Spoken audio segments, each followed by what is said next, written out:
இன்னைக்கு Tuesday morning ஒரு mini black தான் நம்ம பார்க்க போகிறோம். இன்னைக்கு பிரேக்ஃபாஸ்ட்க்கு ராகி சேமியா புட்டு தான் செஞ்சேன். இதுக்கு நான் அணில் ராகி சேமியா பேக்கெட் ஒன்று எடுத்திருக்கேன். இதை ஒரு பாத்திரத்தில் கொட்டிடலாம். இதில் இப்போ தண்ணி கொஞ்சம் எடுத்து நான் தெளித்து விட்டுக்கிறேன். நிறைய தண்ணி இதில் ஊற்றிட வேண்டாம், கொஞ்சம் கொஞ்சமாக தெளிச்சுட்டு மிக்ஸ் பண்ணி விட்டுக்கோங்க. 2 மினிட்ஸ் போல் அப்படியே விட்டுடுங்க, தண்ணி நல்லா அப்சர்வ் ஆகட்டும். இப்போ நம்ம ரெடி பண்ணி வச்சுருக்க அந்த சேமியாவை இட்லி பாத்திரத்தில் வச்சிடலாம்.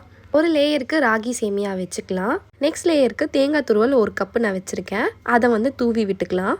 இந்த மாதிரி தேங்காய் சேர்க்கும் போது அந்த தேங்காயோட வாசனை சேமியால சூப்பராக இறங்கும். இதே மாதிரி நெக்ஸ்ட் லேயர் ராகி சேமியா தூவி விட்டுட்டு அதுக்கப்புறம் தேங்காவையும் தூவி விட்டுக்கலாம். ஃபைனலாக அந்த கிளாத்தை உள்ள நல்லா ஃபோல்ட் பண்ணி விட்டுட்டு மூடியை போட்டு மூடிட்டு இட்லி பாத்திரத்தில் 15 மினிட்ஸ் போல் வேக வச்சு எடுத்துக்கலாம். இப்போ 15 நிமிஷம் ஆயிடுச்சு, நம்ம ஓப்பன் பண்ணிக்கலாம்.